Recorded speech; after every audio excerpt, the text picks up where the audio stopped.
Hi guys, welcome to my channel and this is Anton of Pel Sports Plus TV. Actually guys, ati pong tatalakayin po natin yung maging kalaban po ni Kai Soto, yung tatlong big man po ng Nagasaki Vilga. Bali guys, sa tatlong big man guy, ang unahin kong babangkitin po dito ay si Jarrell Brantley. No? Si Jarrell Brantley is a former NBA player ng Jazz. And then, he is currently naglaro siya po ng Nagasaki Vilga. Kung ating silipin guys ang kanyang records no sa paglaro po niya sa Japan B-League, ang kanyang average minutes ay 28.5. And then samantalang sa kanyang average points ay siya po ay kumukuha po siya ng 13.9. And then sa kanyang assist naman ay nag-average po siya ng 3.9. And then sa kanyang rebounds po ay siya po ay kumukuha po siya ng 6.4 no. Ito po ay sa loob ng 5 games po nila no. Sa kanyang paglaro mula noong February 11. Ang pangalawang big man guys ay si Matt Barnes no. Bali si Matt Barnes ay dating naglaro sa NCE sa kanyang kupunan ng St. Michael College. Pero hindi ko alam kung nakuha ba ito ng NBA kasi sa aking pag-research po ay ito po siya ay nagpapadrop no.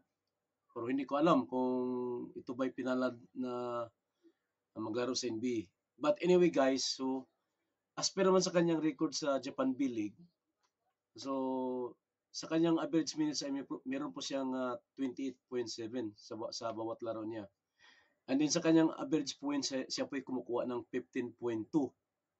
At sa kanyang assist naman ay 2.6. And then at sa kanyang rebound guys is 8.6 no. So talagang mapalaban talaga si ating si Kai Soto no.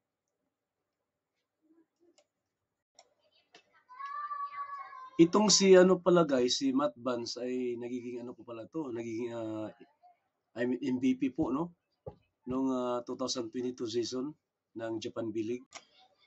Ang pangatlong big man guys ay itong dating NBA player din no na si Nick Perkins.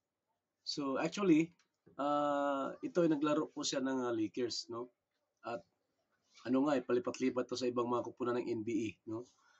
At ito ay si Perkins ay meron po siyang malawak din ang kanyang karanasan sa larangan ng basketball. At actually guys, at silipin po natin ang kanyang mga records po sa Japan B-League. So si Nick Perkins meron po siyang average minutes na 24.7. And then ang kanyang average points ay meron po siyang 13.8. At sa kanyang assist ay meron po siyang 1.4 at rebounds ay meron siyang average na 6.0 rebounds. So actually guys no, so hindi rin ito basta-basta na maging at ngayon guys, silipin po natin guys ang tatlong big man po yung kanilang mga highlights po no para magkaroon po tayo ng prediction kung talagang matatalo ba ni Kai Soto itong kupunan na to, yung Nagasaki Vilga. If only vertical leap was part of the talent portion, it would have been a runaway. Oh, goodness gracious. Teague against Brantley. Teague goes that crossover, poked away by Brantley. Brantley will get the two-handed hammer with 5 seconds. 19 a game, pounded by Smiley and Juan. Here's Rodney Pryor. Into the corner to beat the buzzer, and he knocks down a long. Ang bilis guys. Talagang mapasubo tong si Yuki talaga. So ito yung maging katapat ni Yuki bukas no. And then guys, so silipin po natin guys si Matt Barnes kung ano naman talagang ipapakita niya sa laban bukas.